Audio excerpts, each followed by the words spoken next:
What is up, YouTube? This is Nanashi, back with another Weiss Schwarz deck profile video. This time I'll be showing you the changes and updates to my Accel World deck. Yes, I'm updating this deck again, and yes, I finally decided to give the dedicated red-yellow mix a second chance. I was trying to stick to a more creative yellow focus build, but even I have to admit there is something definitely appealing with a deck like this. Now the good news is a lot of the cards I ran in the previous version are in this one too, so the deck still feels similar in the early half. But the increased red splash does give me a much more unique blend of options you just can't get in the yellow focus build. And the tiny green text I was recommended helps to fix a lot of the issues I was having mid and late game. And you'll see what I mean when we take a closer look. Starting with the level 0 array, we have 3 Black Lotus facing a crossroad duel, and for the record, Black Lotus is possibly the most threatening looking female game avatar character I've ever seen. When you play it, you discard 1 and pay a stock to add any avatar or net character from deck to hand. We have 3 Driving Scarlet Rain, and that avatar is so dinky, but her weapons are terrifying. She gives 500 power to all other avatar or net characters if you have a Calming Sight Nico Impard, and she's a brainstormer that recovers characters from waiting room to hand. We have a playset full of Vigor Chiuri, and I think I liked her least of any character in this show. When reversed, she lets you discard 1 to look at the top 4 cards of your deck, add any avatar or net character among them to hand, and send the rest to the waiting room. We have 3 Silver Crow, and while I found him a bit whiny and long-winded, he was otherwise a fun character.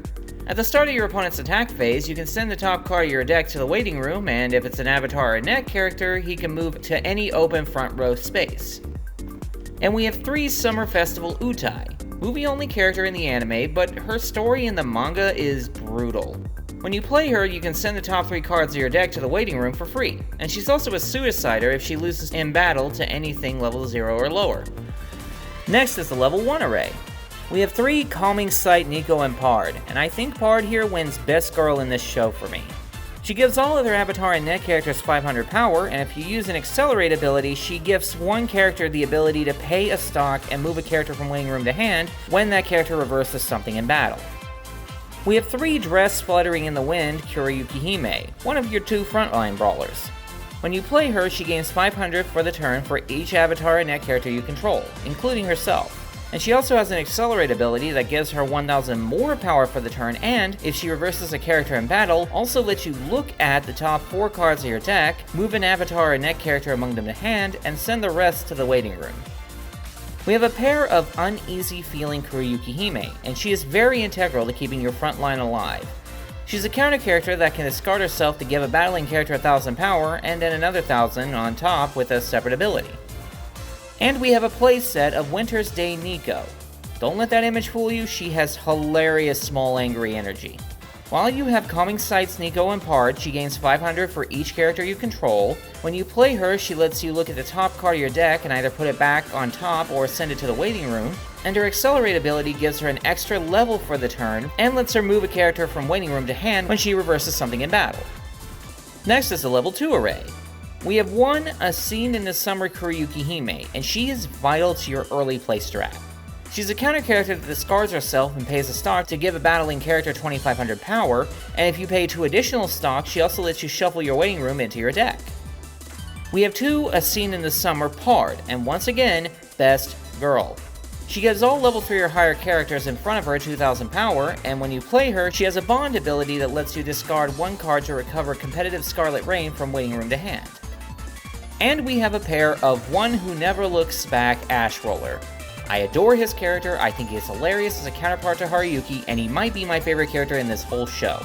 If he attacks into a level 3 or higher character, he gains 6000 power, and his Accelerate ability gives him both 1000 more power for the turn, and allows him to put the top 2 cards of your deck into stock if he reverses something in battle. Then it's the level 3 array. We have 3 A Scene in the Summer Nico, who tandems with Scene in the Summer Kuriyuki Hime, in a way. She's an early player if there are 2 or fewer climaxes in the waiting room. When you play her, she heals by moving the top card of your clock into your waiting room, and she has a climax combo that activates when she declares an attack.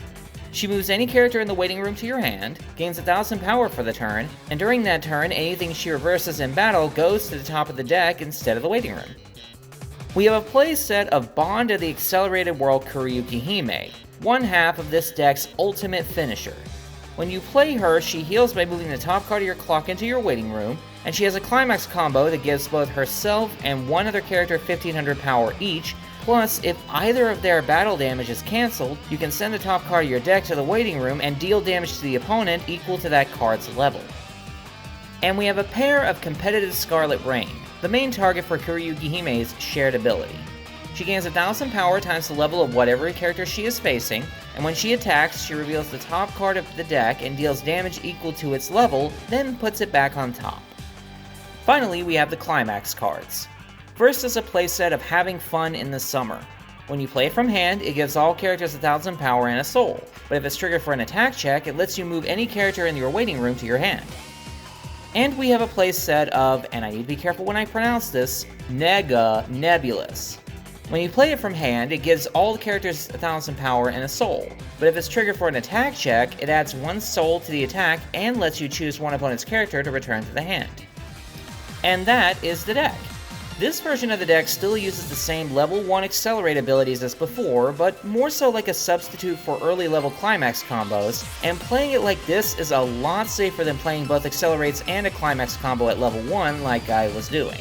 The increased red splash also gives me a much larger recovery option, so I very rarely have to worry about getting my pieces into my hand, and the sheer power plays accessible at the endgame is kinda scary. 2 level 3 characters under 1 climax combo can theoretically have 5 chances of damage between them and still leave the 3rd character slot open for who knows what. All in all, this version is much more potent than the version I played before, and it was definitely worth giving another chance, even if it was kind of expensive to get my hands on. I thank you guys for watching the deck profile video. If you can think of any ways that I can improve this red-yellow blend, feel free to let me know. In the meantime, this has been Anashi, signing out.